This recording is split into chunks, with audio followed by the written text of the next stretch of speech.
Let's break it down. In Pakistan right now, you're watching a dangerous political equation form in real time. A popular leader behind bars, a public that believes the system has been hijacked, and a street movement that's starting to say, if courts and elections don't work, we'll shut the roads until someone listens. Over the last 2 days, supporters of former Prime Minister Imran Khan have escalated protests, including blocking major routes, with demands that sound simple but carry huge political weight. Let his family see him properly, allow access to his personal doctors, and provide credible medical treatment. And for many of them, there's a bigger demand that sits behind everything: release him. This isn't just a protest story, it's a legitimacy story.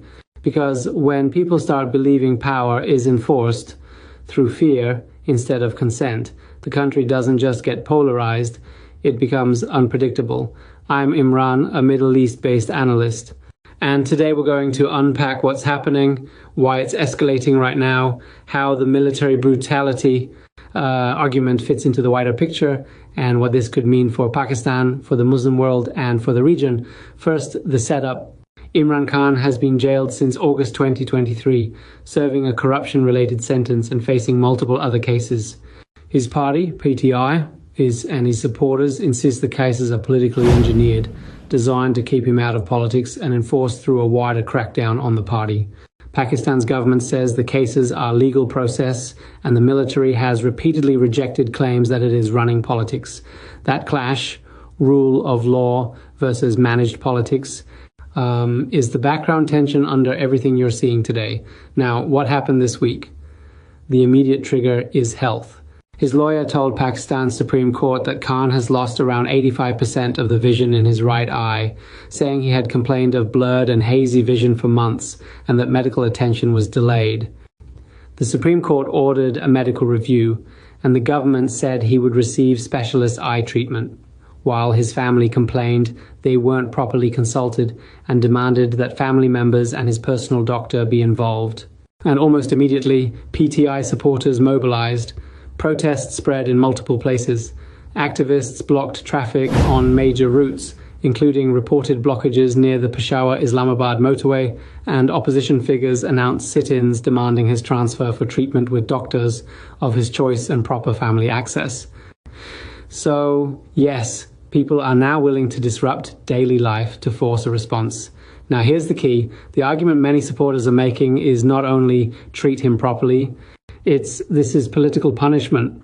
Supporters describe what's happening as military-led brutality, that Khan is being held on fake charges, denied normal rights, and that the state is trying to break PTI by pressuring party leaders, controlling media space, and making an example out of him. In this framing, the military establishment is overriding civilian politics, and the current army chief has become the symbol of that system.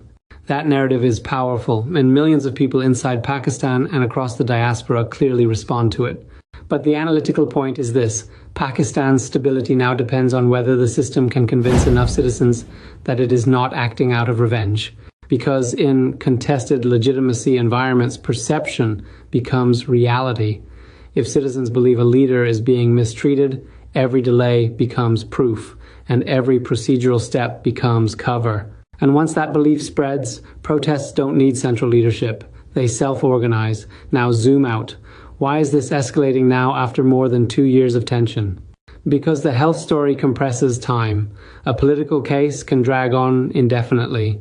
A medical deterioration story creates urgency, and it creates moral pressure even among people who don't support the leader. The question becomes, are basic prisoner rights being respected?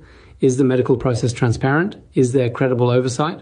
And once that becomes the frame, the government loses the comfort of saying it's just legal process, because it's now also a human dignity issue.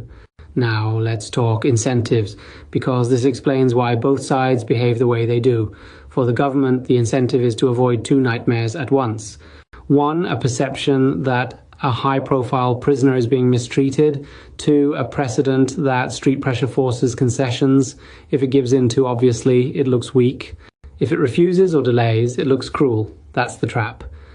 For the security establishment, the incentive, historically, is to prevent any single civilian leader from becoming so dominant that the system's red lines are questioned. Whether you see that as guardianship or interference depends on your politics, but it's been a defining feature of Pakistan's power structure for decades.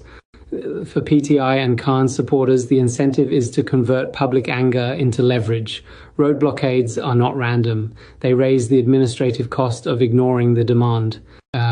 They force negotiation, not because the state suddenly agrees, but because disruption changes the calculation. Now the big risk, and this is where public taking decisions in their own hands becomes dangerous. If people believe their leaders are compromised, courts are slow, and elections are manipulated, they stop waiting for instructions. And when a movement becomes decentralized, it becomes harder to control, harder to de-escalate, and easier for provocateurs to ignite violence. That creates three scenarios from here. Scenario 1, de-escalation through credible medical access. The state allows independent specialist treatment with transparency, permits monitored access for personal physicians, and normalizes family contact under clear rules. PTI claims a moral win. The temperature drops. This is the least costly path for Pakistan because it reduces outrage without requiring political surrender. Scenario 2, manage containment, but with growing anger. Authorities provide treatment, but tightly control information and access. Protests continue in waves. The system tries to wait it out. The danger is that each day becomes a new rumor cycle, and rumors are gasoline in polarized environments. Scenario 3, escalation and crackdown. If road blockages spread and the state responds with mass arrests, the short-term effect may be restored order, but the long-term effect is deeper radicalization. More citizens convinced peaceful politics is pointless, and that's the road to chronic instability. Now, what does this mean for the world and for a new era? Pakistan isn't just another domestic political story. It's a nuclear-armed state located at the intersection of major regional fault lines: India, Afghanistan, China, and the Gulf. Instability impacts counter-terror policy, border security, and regional escalation risks. Economically, Pakistan's confidence is fragile. Disruption on major highways translates into immediate cost. Logistics delays, business uncertainty, investor fear, higher risk premiums. And when the economy strains, politics strains harder. And culturally, this is part of a wider Muslim world political identity debate.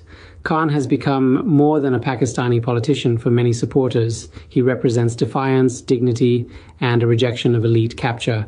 That's why his imprisonment resonates beyond Pakistan's borders. It's interpreted as a case study in whether popular mandates can survive entrenched power. Now, what should you watch next? The signals, not the noise. Watch the court and medical timeline, and whether independent specialist access actually happens in a way that the public can trust. That means real specialist care, genuine access to personal physicians, and clear communication, not secrecy. Watch the geographic spread of road blockages. If disruption stays localized, the state can contain it. If it spreads across key arteries, it forces negotiation. Watch how authorities manage information. In moments like this, restrictions and heavy-handed responses often escalate tensions rather than calm them. And watch elite cohesion. If coalition partners start fearing they'll be consumed by public anger, the impossible becomes negotiable very quickly. Here's the takeaway. You're not just watching a protest demanding medical access. You're watching a society fighting over legitimacy, and the trigger is a human issue that compresses time and raises moral stakes. Supporters argue this is military brutality and political engineering. The state insists it's law and order. The future depends on whether institutions can rebuild trust, because once people stop believing the system can respond peacefully, the street becomes the court of last resort. If this breakdown helped you see the structure behind the headlines, hit like, subscribe, and share it. And comment below, does Pakistan move toward de-escalation with credible, transparent medical access, or into a longer cycle of pressure and crackdown?